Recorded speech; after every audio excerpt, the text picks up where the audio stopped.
All right. Anyways, so let's take a peek here. So here's the V2 in all its glory, right? Got it here. We got the fancy tablet. And we're just going to show you, just give a quick run through with everything. All right, so here's the V2 tablet. It has this is the main screen. If you want to do Fahrenheit, you can switch it to American units over here, or regular old units over there. And then yeah, make that picture a little bit bigger. Right. So here's all the settings you need. Right now, I have it on Bluetooth off, and then it's plugged in. So if I want to preheat with it, I can hit start to preheat, and I'll keep it at that temperature at 180.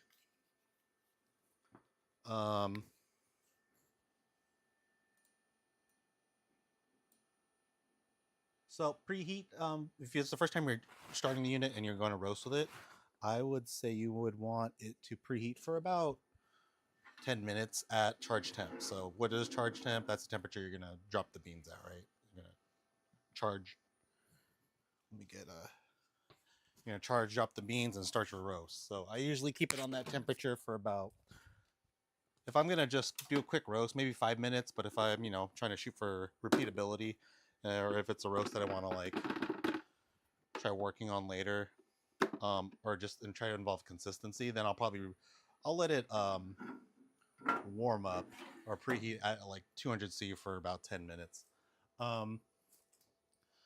So there is two measurements. You got your air temp or environmental temperature, and then you have your bean temperature, which is the probe on the where it measures like it's actually touching the bean, so it's actually the estimated bean temperature throughout the roast. Air temp is mostly useful for when you're preheating, so that would be more of a consistency thing.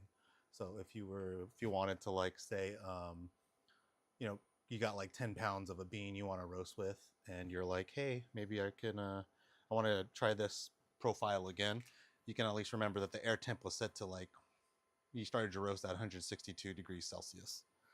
And then every time you would roast, and you wanted to try that same profile, you would at least get the air temperature up to 162. But I usually wait till bean temp or the bean temperature probe reaches like the charge temperature is around 200 C, and then that's when I start the preheat, like having the whole chamber warm up for like 5 minutes or 10 minutes if it's the initial one, because you want to burn off all the oils in there.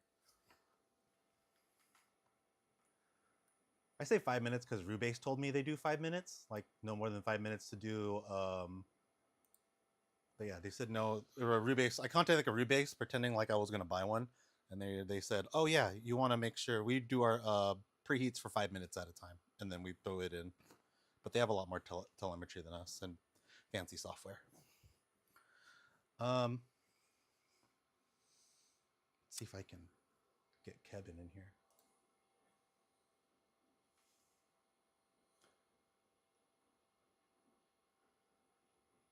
Invite to speak.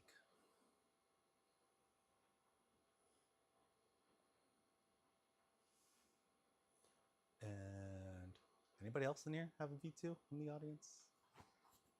Let me know. Ha! Come on. Oh wait, he's here. You have a mic? Oh shoot! Let me turn on my speaker. Hold up.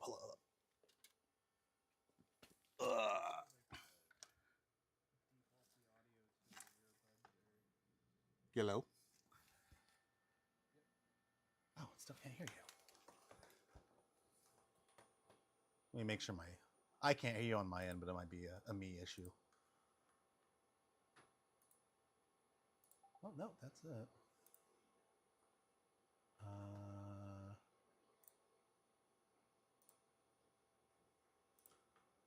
I must be cursed. Oh, someone crunchy bacon? Oh no, I'll invite you to speak too. Oh wait, why don't you just raise your hand and have a question?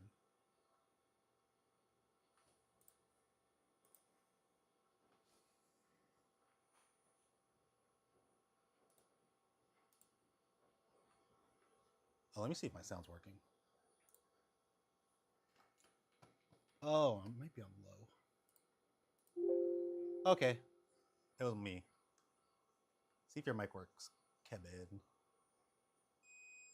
Oh shit, it's overheating. Yo, how's it going? Hey, how are you doing? Pretty good. Good, good. I think it's my preheat time. There it is. How's it been with the V2? I think you had it for like a day or two. Yeah, I've done like 5 roasts. I still haven't connected Artisan, but I've been playing around with the auto profiles. How do you like them? I haven't played with any of those profiles yet. Okay, the Lost ones are pretty bad, in my opinion. Oh shit. At least I used the medium one. That one was my favorite out of the 3. But I've been sending my Lost copies through it's the natural dark. And I've had the most luck with that. The natural dark. In terms of like, just making sure the beans don't tip or char. And then after first crack, I kind of crank it into manual mode, and then kind of use eyes and smell to figure out when to drop. What were you using before? Were you using a whirly pop or something, I was or using like a bootleg drum roaster. like It's literally a drum on top of a burner, essentially. Oh, it's like a Caldi? Isn't a Caldi a burner one, or is that one different? A little more bootleg than that. It wasn't enclosed at all. So. Oh, was it like that basket one, where it's just like a basket over flame? Yeah. Oh, okay. Yeah, except it was glass instead of perforated aluminum or steel, whatever it is. Mm-hmm. That was fun. Nice. It taught me a lot about roasting and made me appreciate an actual roaster a lot more. I was using the what's it called, the Sweet Maria popper for the longest time, and I really liked it. Then I went to a B-more and I hated it. Yeah, I've heard a lot of people start with B-more and then like That makes want to transition out when they reach that level in the hobby. Yeah, I was like, no, I'd rather. I actually wanted to go back to. I actually went back to the popper because it was just so annoying to use the B-more. There's something about it that I just hated it. Probably because I don't know. Maybe because I never pressed the button at the right time, and it always like throws out a batch, and then you can't redo a batch until it cools down. There's too many safety features. Yeah. It's not like the Skywalker where it'll burn down your house if you give it a chance.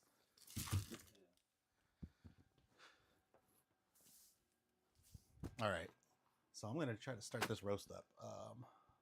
I unplugged it because I went to like preheat it, and it started beeping. I haven't used a tablet, so I'm just gonna keep using Artisan. But is it not connecting to Linux? Is that what you said? Yeah, I use some like custom distribution on Linux for work, and a lot of things don't work on it. So I'll probably just pick up like a random laptop or repurpose a laptop. It took me like 3 days to get it to work on Linux Mint. Just like trying to figure it out, going through the Artisan forums, and I was like, this sucks. Yeah, I'll probably just take the shortcut and buy a laptop. Yeah. In need of a Windows laptop. So. It takes any kind. I have an old I use like an old ThinkPad laptop, and it works fine with Windows 10. Yeah, I'm gonna just buy like. So all right, let me all right, so if we're connecting the V2, I'm gonna do it by serial this time. Last time I did it by Bluetooth, now I'm gonna do it by serial. So that one is the top port. So, and that's a USB-A cable to a USB-A. So let me go to Artisan. Close this screen down. Double Artisan. All right, so that doesn't pull up yet. Close that screen.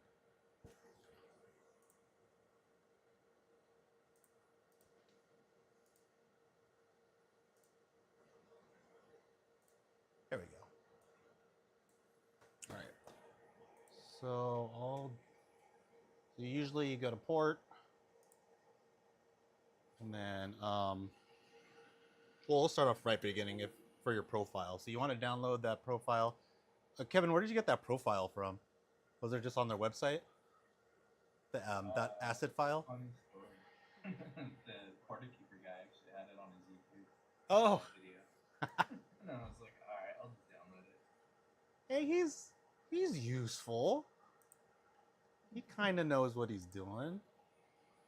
He's good at selling those Kaleidos. So we'll, yeah, Kevin uploaded it there, but there's also a website on Akimata's website that has it as well. I just don't know if they update it, but it's called like Artisan Settings Skywalker V2. So you want to open that asset file, and then I'll just kind of load everything, and then you want to go into port, and then you might have different comms port, but if you want to use the serial, what I usually do is look at what the ports I have. So they're 12 and 13, and then I'll plug in the USB-A cable. I'll make that noise, and then I think, yeah, it was 11. So I'll plug it back in. 11's the new port, so you hit that, and you hit OK. And then what you want to do is you want to hit on. And the drum usually turns on. Yeah, drum is on. Put it to 100%, and then I'll usually check the burner if it turns all the way on. The fastest way to know if your burner is kind of working is, or your bulb is working, is you bring it to like 55 and it starts blinking. All right, I'm gonna turn that air down on here. So every time you put that artisan file in, it'll automatically put you on like the PID. And a lot of people like get freaked out because they notice that their burner is changing and they can't control it. So you just have to turn it off and click start PID on charge. I usually just turn that off if I'm doing manual. Because if you have it on, it'll kind of look like this. You set your, you'll set your SV, your set value, and that's the value of the temperature you want the burner to like try to reach. So once it reaches 105, you'll kind of see the burner go up and down, and that's using the Artisan software PID control. Yeah, that was one thing that kind of annoyed me about the V2 is it kind of like they were promising that it was going to have like hardware PID, but it ended up just being software PID through Artisan. So they really didn't do anything. They just said click start on PID and have a certain, I think, setting in configs where it just says software PID. But yeah, if you notice, if you hit your set value to 105, the burner will go from 60 to 100, just trying to reach that preheat temperature. But this is good if you want to like preheat your roaster and keep it at like maybe your charge temp for the beginning. So you could set it to like that. I'm going to turn this off, keep that on, hit OK. So now I set it up for my charge temperature. I'll probably charge these beans to like 200 degrees Celsius.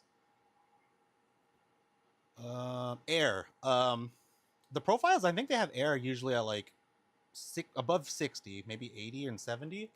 I just say pick whatever one you would think you would use. You could get away with 30. I've been getting away with 30. Sky Cowboy, the other admin's been getting away with 30 as well. So I don't know. He said try it out. I've been trying it out, and I mean it's okay, but I think you can control a little bit more of how your heat works if you're started at a lower end and then you raise it up. When you get to that point, when you're adjusting your airflow to make small changes to your heat, but I'll keep it at 30, and then for anyone beginning, I always just say keep it at whatever you set it at and don't change it. Same with the drum. I learned big time that if you change like the drum speed, oh man, it will affect how your beans are roasting. I put a graph online and it went from like, it just killed my ROR. It just just dropped it and then went right back up. So be mindful of your drum speed. I think 100's too fast on the V2, so I usually bring it down as low as I can. I brought it down to like 50% because I worked on the settings, but yeah, I definitely recommend above, probably above 60%, 60, whatever 60 is. I'll call it percentage, so above 60%.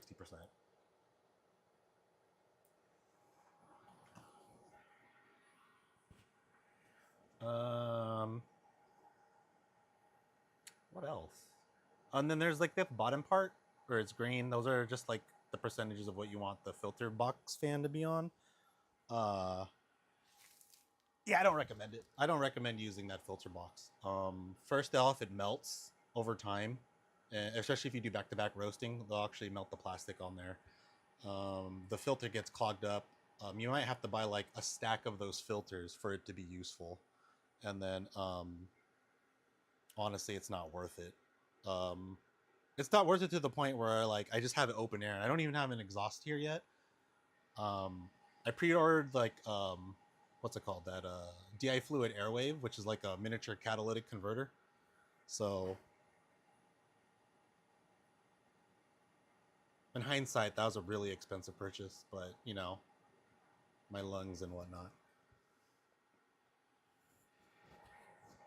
But I'm using it for other roasters. Like I still want to get into, because I'm eventually going to compare the Kaleido M2, the old one, and then I have a Cormorant I haven't even roasted on, but I want to try that next. They're just sitting there. And then I also want to kind of try out a fluid bed roaster. I just don't know which one. That doesn't cost a lot of money. Let's see if there's anything. Oh, somebody asked what I'm roasting today. Let's see. I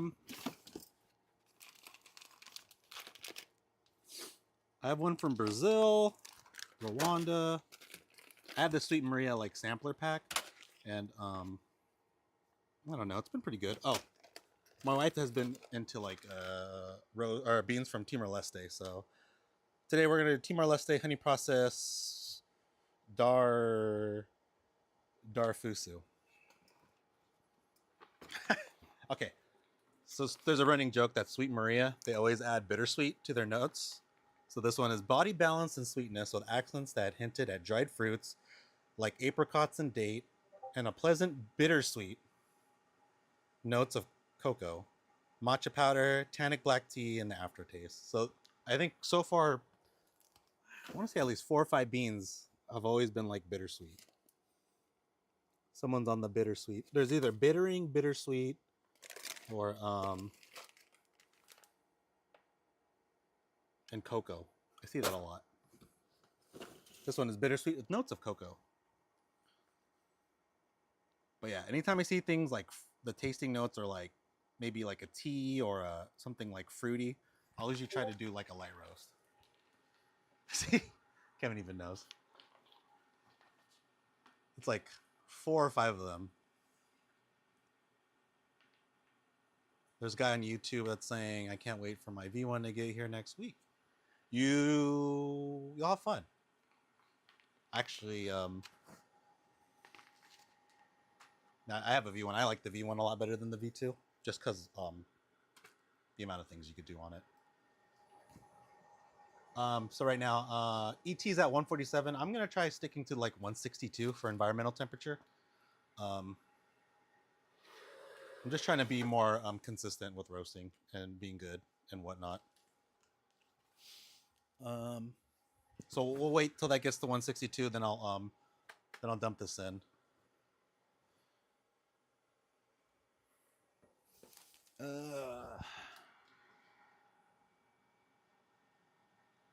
Would you recommend High Beam or Artisan for logging and repeating roast profiles? If you've used Artisan before, I would stick with Artisan just because it's nicer to use. If you already kind of have the understanding. If you don't and you've never used Artisan before, then try High Beam out because it's a really friendly way to get into roasting. But if you really want to have both options, you can get an ESP32 that does both. Wi-Fi. It does Artisan through WebSockets via Wi-Fi, so it sets up its own little Wi-Fi network you can have it connect to that way. Um, there's one firmware where it can connect to your network, and all you have to do is log in via IP to use Artisan.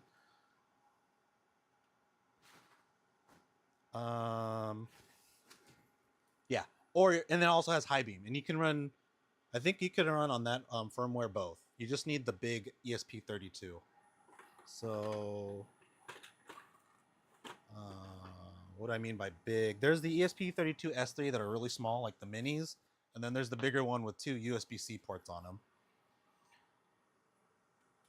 ESP32 S3 will do both. The so technically, yeah, they'll do both depending on which firmware you get. There's a lot of firmwares out there because there's a lot of the community doing their stuff on their own, and it's better this way. Instead of just having to rely on iTop do it, because if it was up to iTop, they would probably iTop or Akimata, the OEM, they would say no, they would never support this. So there's a bunch of different firmwares that are in the community, and you can also get like the high beam module if you want from Will from High Beam himself, and you actually support them. Because I'm surprised they haven't started charging for the app, but let's cross our fingers and hope they don't anytime soon. But yeah.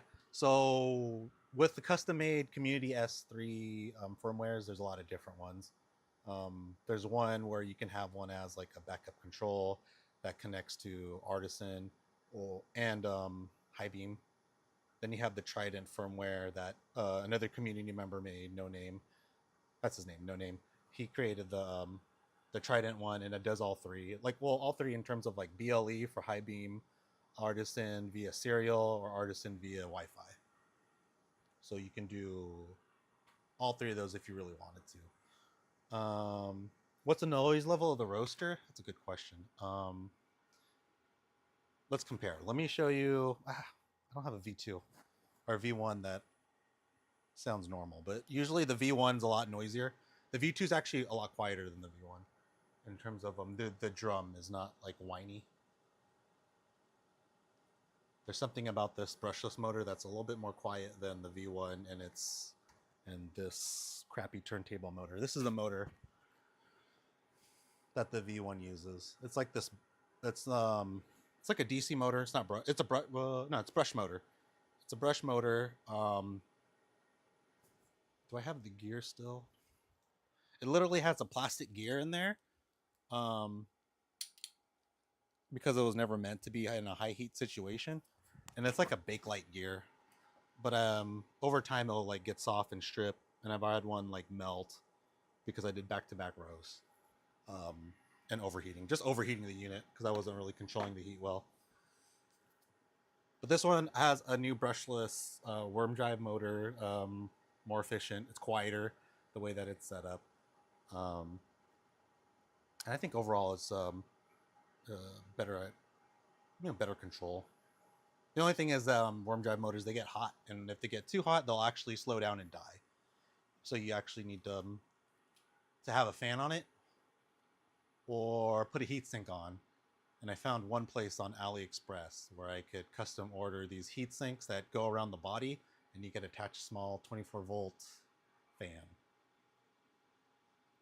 I think I could get away with a 3007 24-volt fan, but we'll see. I'll tell you how that goes. This fan.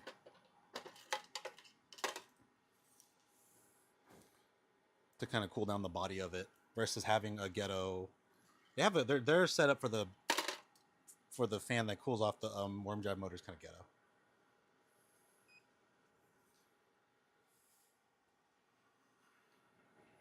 All right. All right, let's roast. So it's still at 147. I don't know if it's gonna get to 161. Maybe we'll go a little bit hotter. We'll go a little bit hotter, see if the ET goes up to 162, and then we'll start it from there. Oh, you know what is a good thing? I should probably tell everyone because yeah, hold on. Let me turn this down. Okay. You notice how when I had the temperature set up higher, it actually made it go to 100. So if I do 216, the burner goes to 100. You don't want that. That's really bad on the bulb. So if I were to config it, to fix it, I would go under here, go to events, and then I would go to sliders, and where it says burner, I would just put it to 90. So now if I were to bring it back up, say I bring it back to 212 or 214, let's say I want to get it to 220, it maxes out at 90%, so it's not going to kill that bulb. I can definitely verify that if you do it at 100%, 100% preheat, you'll kill your bulb in a matter of a few months. There's a guy who was doing like, he's doing production roasting on the V1. And he's like, oh man, this thing's a piece of shit. The lamp keeps breaking. And it's like, you're doing like production roasting on a V1 and the lamp's at 100% for, 5 to 10 minutes straight. It's gonna, every roast, it's gonna kill it. It's gonna kill that bulb real fast.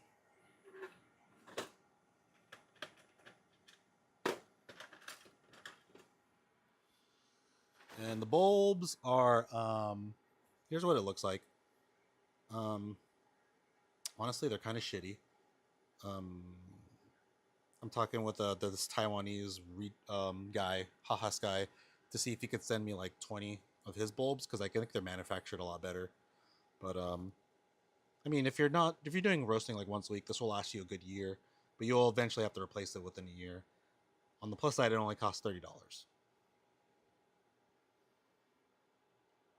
Like I did find a place where I could bulk order a bunch of them, but I don't want to hold on to a bunch of bulbs for however long.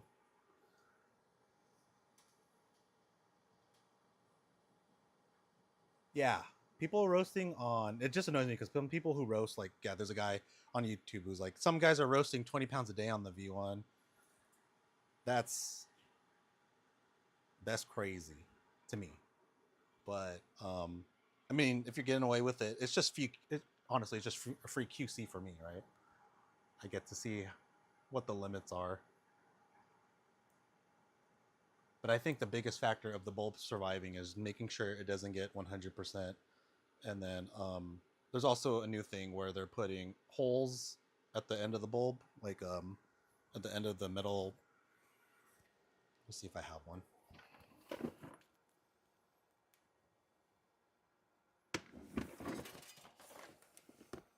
Got a bulb somewhere. Or the bulb holder. They're putting holes at the like end of it, so there's better airflow circulation. And then the other guy from Taiwan who does a lot of more advanced modding than me, I think he's putting a fan in there so it like has better airflow on the bulb, because it's something about like the air and the bulb and infrared light bouncing off and all this other advanced stuff that I don't know because I'm in the health field. But I guess airflow is a good way of getting it to the bulb and making sure that it increases the life expectancy of it. Anyways, that ET hasn't moved, so I'm just gonna skip it and we're gonna just start the roast. So I'm gonna hit start.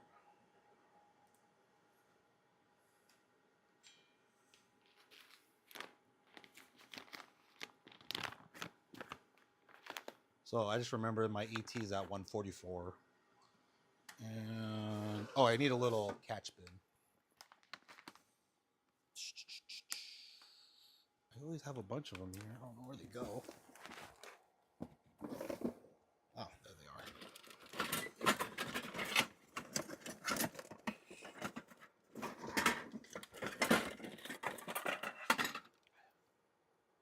I need to send this to somebody.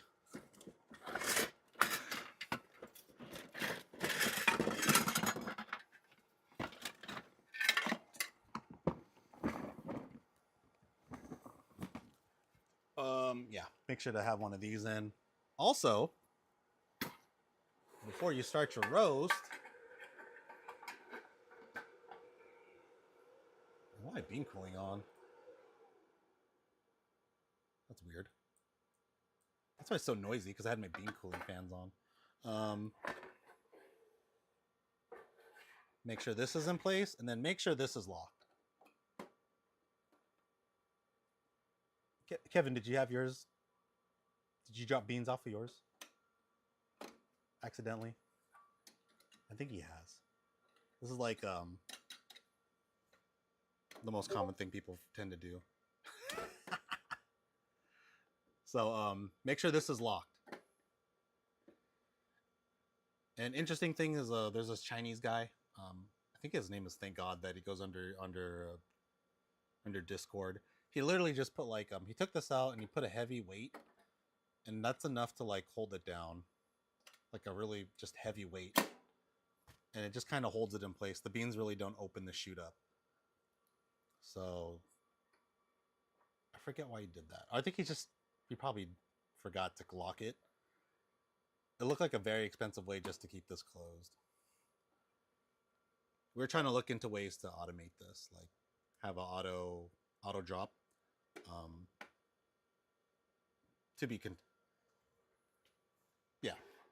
TBA. We'll find a way.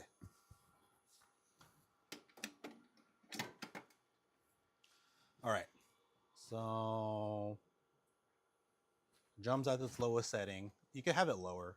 Actually, I'm going to drop the drum RPM even lower, because right now it's stuck to 80, but you can drop it down up to like 50%, but I will drop it down to 75.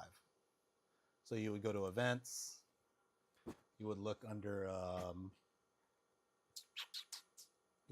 drum, and you can change that to whatever you want. I'll do 60, but I will keep it at 75. Slowed it down. Okay. Keep it at 75. Oh, if you ever accidentally have auto charge on, just hit backspace, or you could click the charge button. Usually, if the keyboard's activated, you could do backspace, but if not, then you can hit charge button and I'll just unclick it. The new high beam update is fixed that as well. All right, so we're at a good 200. Let's put the Timor-Leste in. I'll do a roast and then we'll call it there. All right. So before I start, I'm going to go to control. I'm going to turn off PID. And then I'm going to bring this up to what burner you want it at. So I'll drop it to 0. I'll put it at, so this is 450 grams usually. They're pretty good about that at Sweet Maria. So 460 sometimes, 455. I should measure it because that's a free way of like getting better data on it, but I'm just going to pour it in and pretend it's 450 grams. And then I'll put it to 75 and I'll drop the beans.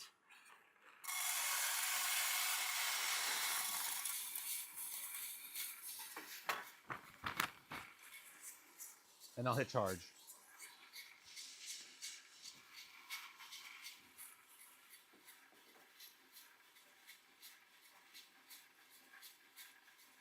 One way you know if your drum is too slow, if you do it counterclockwise, and you can kind of feel the beans hit or catch in there, that usually means it's at a good speed. If it's too slow, the beans can't go into the trier, and that's bad news.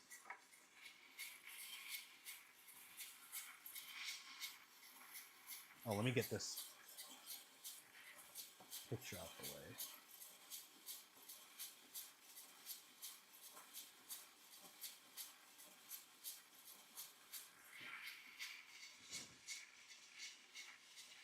So you have our first event that's going to come up with every roast. There's the turning point, just the fancy point of where the temperature stops going downward trend and then goes on an upward trend. Usually have that auto mark.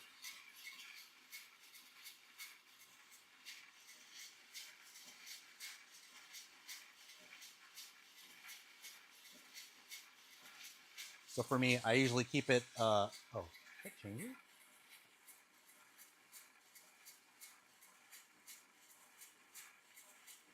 Should be at 75. I don't know what happened there.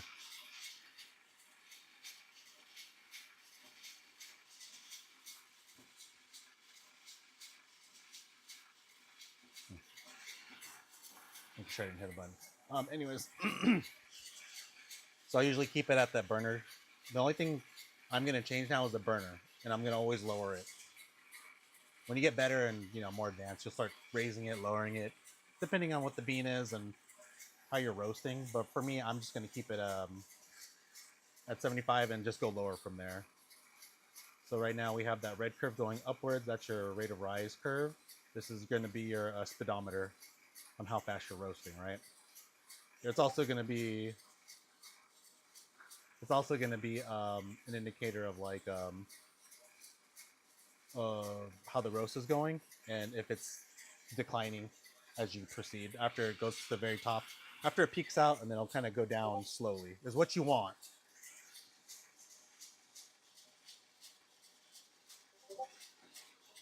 So depending on the kind of bean it is, yeah, you're just kind of monitoring this. It might go up, it might go down. But usually there's a little bit of an upward trend. I usually wait around the 4-minute mark to start making my decreases.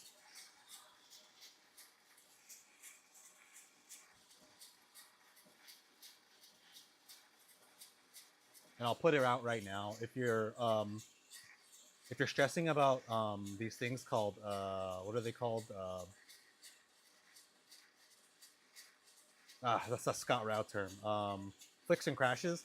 Um, don't worry about them. Fuck them. You're fine. You'll live. What you don't want is an enormous crash.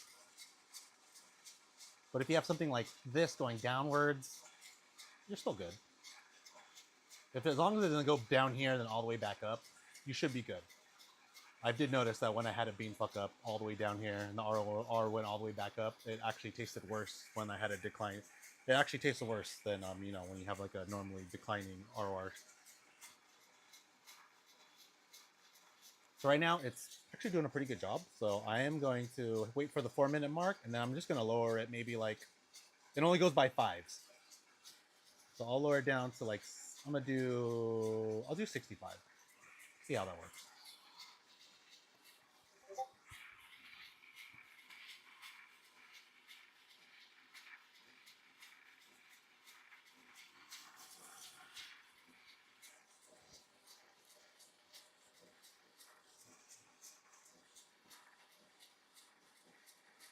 If you kind of hit a little bump here and you give it some time and it's still kind of plateauing, then I might even drop it down to 60.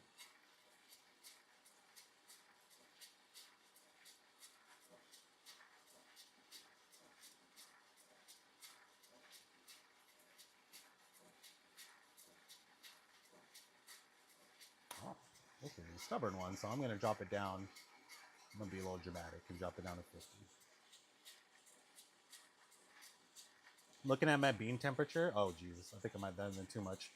But I'm looking at my bean temperature, and once it starts hitting around the 150s, you kind of want to start seeing if it's browning occurring. So do you want to see if it's starting to turn yellow? Still a little bit green, so I'll be keeping there. Also, make sure you notice that at like 5 minutes, you took the trier out, because you're going to have like a weird temperature fluctuation every time you take the trier out. And then you might stress that you think it's like a flick and a crash. It's just you taking the trier out. As long as you know that at 5-minute mark that you took it out, you should be okay. So around like maybe 158, 160, I'll check if it turned yellow. And as soon as you see the yellow, if you see the yellow on it and there's like no hints of green, then you can hit the dry end phase button.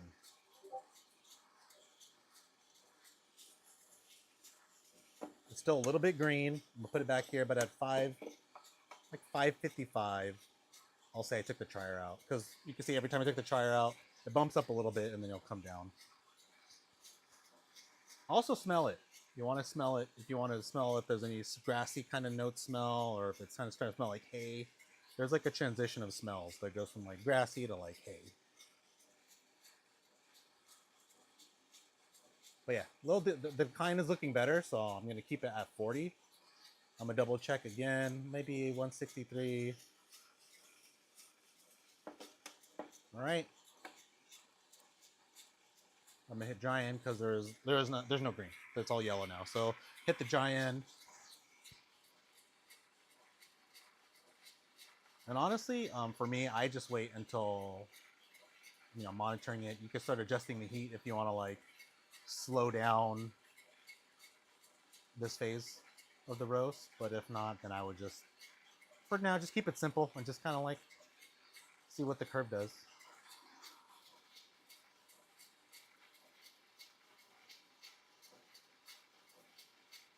So this is like a good, nice decline.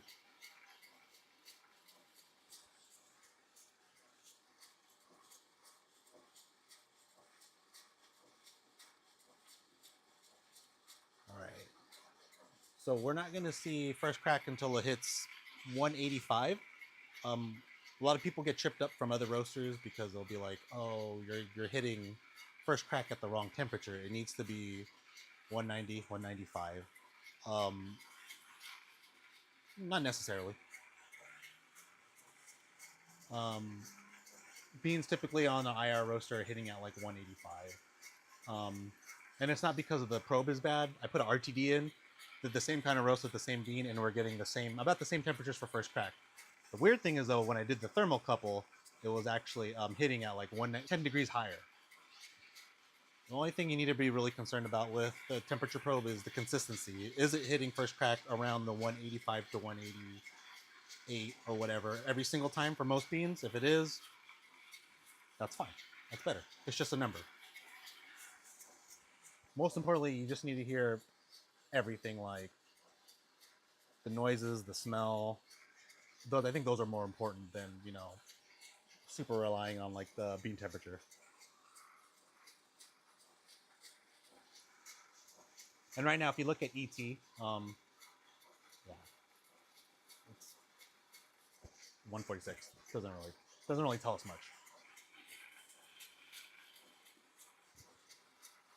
What would be better for ET would be exhaust temperature, because that is the temperature is detecting increases in temperature, decreases in temperature, and you can actually see possibly like I think you could see like when first crack hits, you'll see like a jump in temperature at the exhaust probe, things like that. I'm gonna start dropping it a little bit here.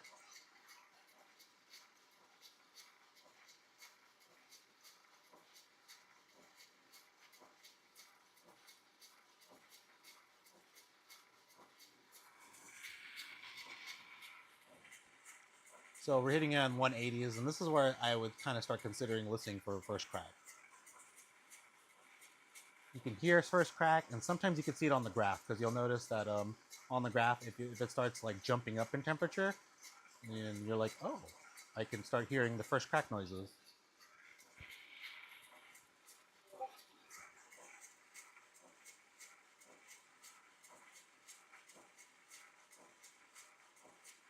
$185. And every bean's different. You might get first crack at 185, you might get first crack at 190 on this machine. Sometimes you don't even hear first crack, and it sucks.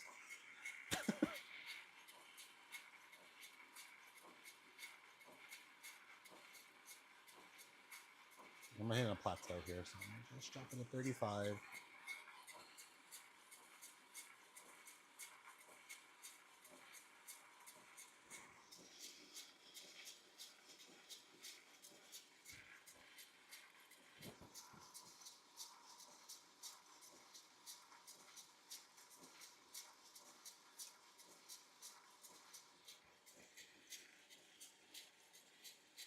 Oh, and the big question is, what does first crack sound like? I think it was a Sweet Maria that had the best description. They actually have audio clips of what first crack sounds like.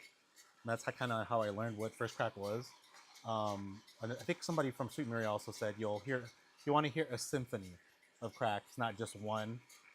Pause for a long time and then another crack. You want to hear pop? There's one pop. Just happened. 1, 2, 1, 2, 3. Okay. And then I'm gonna drop the temperature down. You can do this, or you don't have to do it. You can keep it at whatever temperature you want. But I'm gonna drop it down. Drop down the temperature, the burner. So I hit first crack, 20 seconds in the first crack. We're gonna let it keep going. I'm shooting for light roast, so for me that's anywhere between a minute and 30 seconds to a minute 45. 2 minutes I'll do medium roast. If I'm doing dark roast, I don't know why I'm doing dark roast. I've only hit second crack once, so it was an awful experience. No, twice.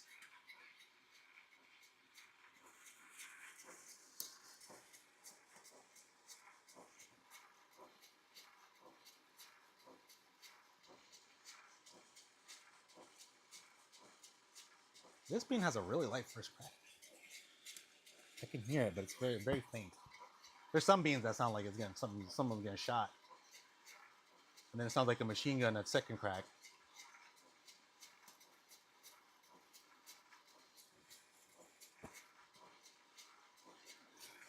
So this has more floral, fruity notes. I'm gonna drop it at 1 minute and 30 seconds.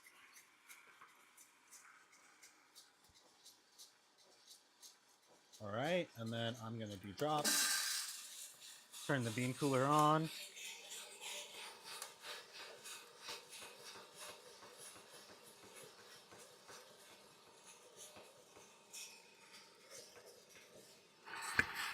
Smells good. Get your little stir stick. Also consider getting an external bean cooler.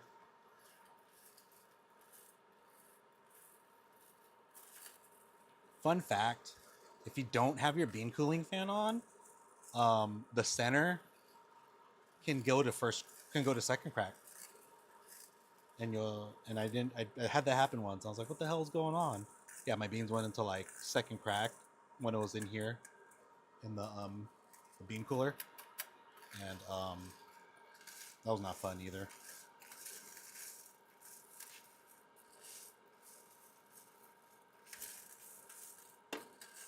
What that also tell me is I gotta move the beans around in the middle more because it doesn't get cooled that well in the middle. You want to spread them around, put them in a little bit, shake it up. And there you go.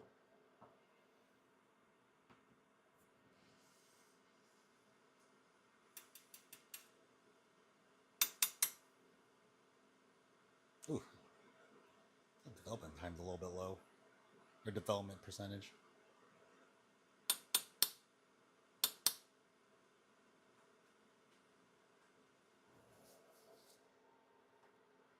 Maybe I should have brought it out to 145.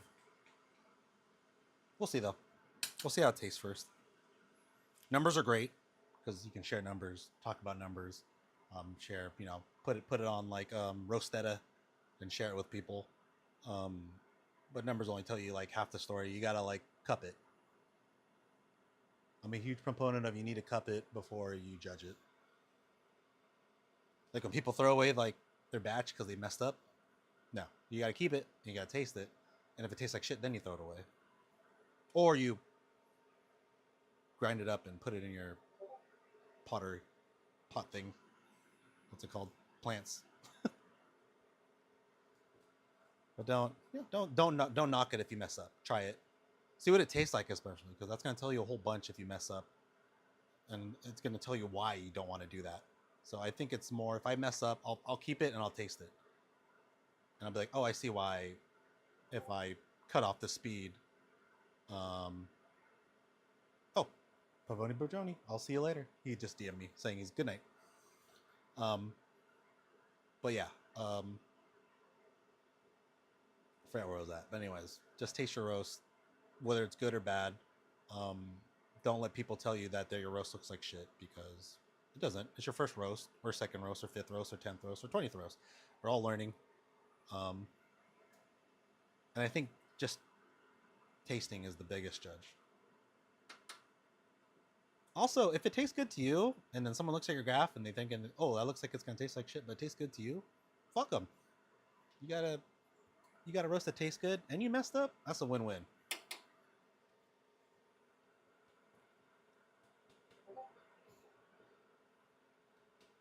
All right.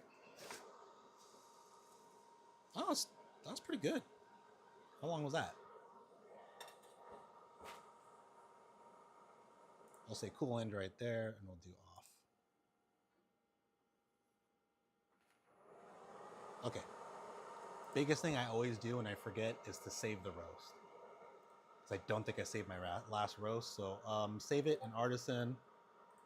I'm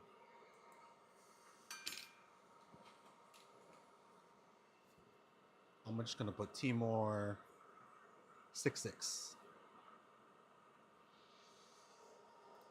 Save that. Properties. Now this is a very important section, I think.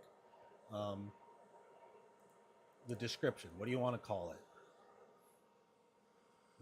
Give it a nice, good name. I'm just gonna call this Timor. Leste.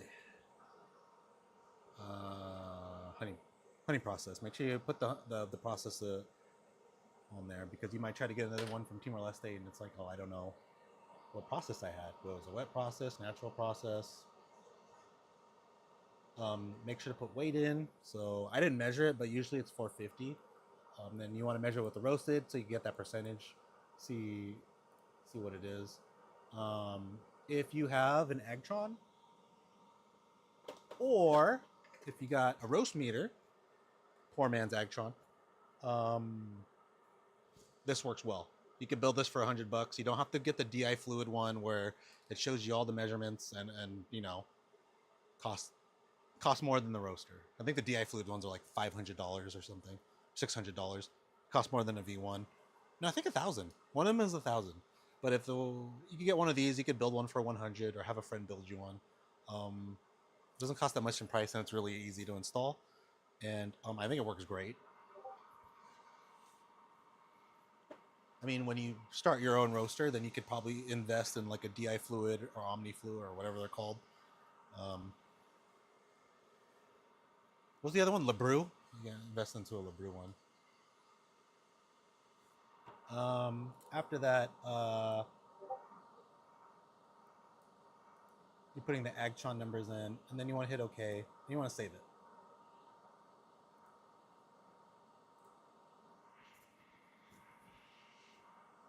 After that,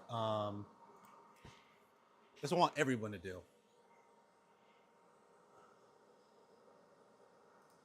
Once you go to this website,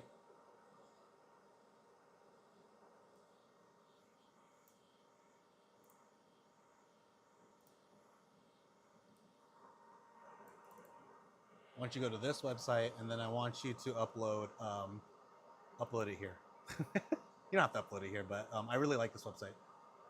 Rosetta. It's brand new. Some guy just made it. I think it's great. So right here, I'll go to my latest roast. I'm gonna choose a file, and then where do I keep my Artisan? Upload the Timor here. Then I'm gonna hit upload. Voila! Then you could share your roast with everyone, and put notes on it. You can even do private. That's very nice of them to do, because some people are really shy about how their roasts look like for some reason, but you know, it's all good. And I don't know what the rating is, so I'll be back to put a rating in. But rest it for 2 days or drink it in a few hours. Do whatever you want. People say let it rest for a day. I'm literally gonna drink this tonight. I ain't sleeping, but cup it now, because it's like you want to taste what everyone's tasting on why you don't want to drink coffee roasting it like the night of. So I think it's a good way of just understanding what the coffee process is in terms of like resting. Nothing makes you understand resting more than actually tasting what it tastes like right after a roast, a day after the roast, 2 days, a week, 3 weeks, a month. You just get a better understanding of the coffee and how it develops over time. Light roasts, from everyone's opinion, is that it tastes better longer, like resting in a longer. Some people rest their ultralights, which is, I guess, the cool people kind of like light roast, or it's really, really, really super light, and they'll let that rest for like 3 to 4 weeks. I was listening to a podcast where they talk about roasting, and a lot of things they talk about is like the taste changes with first crack. First crack, if you want to do the light roast, that bright floral, fruity taste. What is they called? Fruit forward. Someone said that. Thought that was cute. But yeah, they'll say fruit forward. Basically, just all the fruity, citrusy flavors are usually within like quickly right after first crack, and then as you proceed to go towards like the 2 minute mark after first crack, then it starts to become, I guess, a bit more bold, I guess is the word they would use, or it starts developing a little bit of the was it semi-sweet bitterness or whatever it's called, just the darker notes of the roast, right? That word roasty. um what else? I think that's it. Oh, if someone looks at your graph and says, oh, it looks baked, they're literally just, it's just, they're shitting on your roast. I was listening to Rob Hoos. He's like a really popular roaster, and he's kind of like, the word baked is mostly just used to say they didn't like something about your roast. Some people associate it with overdeveloped, and some people just associate it with it doesn't taste good, right? They didn't like it. But the real crime is when someone looks at your graph and says that looks baked. Well, there's something they saw there that they didn't like. Maybe you roasted it for 20 minutes, or you roasted it for 11, or you tell someone you're trying to go Nordic and roasting under 8 minutes, but you're like me at the like almost the 12-minute and 20-second mark, 20-minute 48 mark. Yeah, if they say baked, someone's trying to hurt your feelings.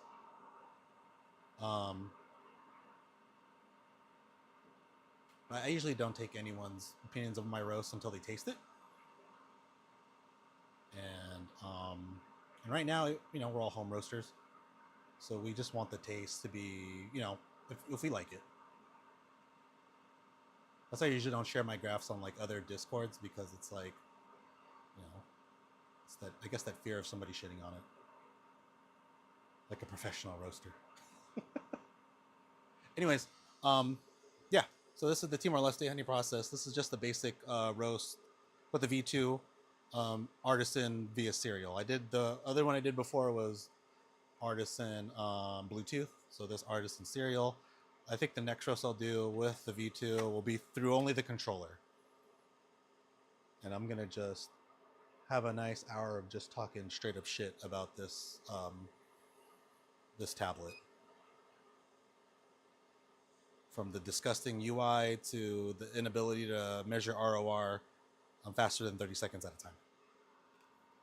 Anyways, let me know if this was helpful, and then hop on a roast with me, and maybe we could do one when you get your V2, because I love to see your input on how you roast. Anyways, let me know if you have any questions, concerns. I might have another V2 to sell someone, but we'll see. If it comes, it comes. But I'll let you know if it's available. Anyways, let me know if this was helpful. And I'll see y'all later. Thanks for tuning in.